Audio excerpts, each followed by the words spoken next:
వరద బాధితులు ఎవరికైతే ఉన్నారో వాళ్ళకి నిత్యావసర సరుకులు పంపిణీ కూడా జరుగుతుంది. అయితే దానికి సంబంధించి ఇక్కడ చూసుకుంటే మనం యొక్క సిగ్నల్ పరిసర ప్రాంతాల్లో ఇప్పటికే చాలా చురుగ్గా వేగంగా కూడా పనులు కొనసాగుతున్నాయి. దానికి సంబంధించి మనకు తెలిసిన మనతో ఉన్నారు కోళ్ళ నాగేశ్వరరావు గారు. ఎవరైతే భీమవరం నియోజకవర్గం నుంచి ఇక్కడికి వచ్చి ఈ యొక్క డివిజన్ ఇన్ఛార్జిగా వర్క్ చేస్తున్నారో వాళ్ళకి తెలుస్తుంది ఎలా యొక్క కార్యక్రమం కొనసాగుతుంది. సార్ చెప్పండి, ఈ మొత్తం కూడా ఈ వరద బాధితులకి ఏ వస్తువులు పంపిణీ చేస్తున్నారు, ఇక్కడ ఎలా కొనసాగుతుంది? గత 4 రోజుల నుంచి కూడా భీమవరం నియోజకవర్గం నుంచి సుమారుగా 10-15 మంది మేము బృందంగా తెచ్చాం. నారా చంద్రబాబు నాయుడు గారు మా పార్టీ ఆఫీస్ నుంచి ఇక్కడ ఇబ్బంది పడ్డ ప్రజలు, బాధిత ప్రజలకి ప్రభుత్వం ఇచ్చే మరి శానిటేషన్ విషయంలో కానీ, అలా ఫుడ్ విషయంలో కానీ, మెడిసిన్ విషయంలో కానీ, వాటర్ విషయంలో కానీ, కరెంట్ విషయంలో కానీ ఏం జరుగుతుంది మమ్మల్ని అర్థం చేయమని పార్టీ యంత్రాంగంతో పాటు మాతో పాటు లక్ష్మీసాగర్ అని ఐఏఎస్ ఆఫీసర్ని ఇక్కడ స్పెషల్ ఆఫీసర్గా చేశారు. మొత్తం ఈ 30 డివిజన్లో 6 సచివాలయ పరిధులు ఉన్నాయి. దీనిలో ఇప్పుడు వరకు కూడా మేము బుడమేరు కూడా ఉంది, అక్కడ గండిపడ్డది రైల్వే ట్రాక్ మీద. నిన్న నారా చంద్రబాబు నాయుడు ముఖ్యమంత్రిగా కూడా విజిట్ చేశారు. ఆయన నేను ట్రాక్ మీద ఉండగానే ట్రైన్ రావడం కొద్ది ఇబ్బందికర పరిస్థితి అయింది. అయినా సరే ఆయన ఎక్కడ బెదరకోకుండా ఆ వయసులో కూడా ఆయన్ని ప్రజలకి మనోధైర్యం కల్పించే విధంగా ఆయన కార్యక్రమం చేస్తారు. ఆయన చూసి మనం చాలా నేర్చుకోవాలి. అలాగే ఈ డివిజన్ విషయానికి వచ్చేటికి నిన్న సాయంత్రం నాదెండ్ల మనోహర్ పౌర సరఫరా శాఖ మంత్రి గారు ఇక్కడ వచ్చారు.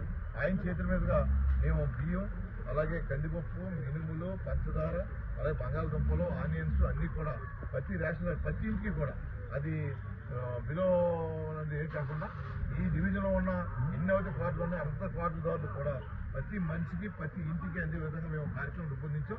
దాని ప్రకారంగా నేను సాయంత్రం 7 గంటలకు మొదలెట్టాం. ఇప్పుడు వరకు కూడా కంటిన్యూస్ నడుస్తుంది.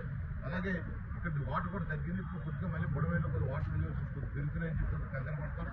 ప్రజలు ఎప్పుడు కూడా భయపడాల్సి అవుతుంది. దాని ఎందుకు పెరుగుతుందంటే ఈ ఇద్దరు చెల్లి పక్కకి వెళ్ళిపోయి వాటర్ని ఎక్కడైతే గట్టులో ఇరిగేషన్ డిపార్ట్మెంట్ అన్ని కూడా లోకేష్ గారి నాయకత్వంలో ఇరిగేషన్ డిపార్ట్మెంట్ అలాగే నిమ్మరామారావు అందరూ కూడా ఒక టీమ్గా ఏర్పడి ఈ వాటర్ని బయటకు వెళ్ళకుండా గట్టులో పటిష్టం చేస్తారు. దానివల్ల వాటర్ లెవెల్ పెరుగుతుంది. అంతే తప్ప వర్షం వల్ల కాదు, పైన వర్షం కుర్తూ కాదు. ఈ అన్నీ కూడా ఇక్కడ చరిత్రలో లేని విధంగా నారా చంద్రబాబు నాయుడు గారు, నారా లోకేష్ బాబు గారు ఇవాళ కలెక్టరేట్లో, విజయవాడ కలెక్టరేట్లో ఉండి ఆ రోజులో ఉద్దుత్ తుఫాను వైజాగ్లో ఎంత క్లీన్ అండ్ క్లీన్గా చేశారో అదేవిధంగా ఇక్కడ 24 గంటలు మా పార్టీ యంత్రాంగం కానీ, ప్రజలకు కానీ, కార్యకర్తలు కానీ, కూటమి నాయకులు కానీ అందరూ కూడా ప్రజలమయ్యే నుండి పనిచేసే విధంగా నారా చంద్రబాబు ఈ వయసులో కూడా మమ్మల్ని బరులు ఎక్కిస్తారంటే ఆయన యాక్సెప్ట్ ఈ భారతదేశంలోనే ఆయన గుర్తింపు గల గొప్ప ముఖ్యమంత్రిగా. అలాగే నారా లోకేష్ గారు ఎప్పటికప్పుడు మాకు ఫోన్ చేసి యంత్రాంగాన్ని ఏర్పాటు చేశారు.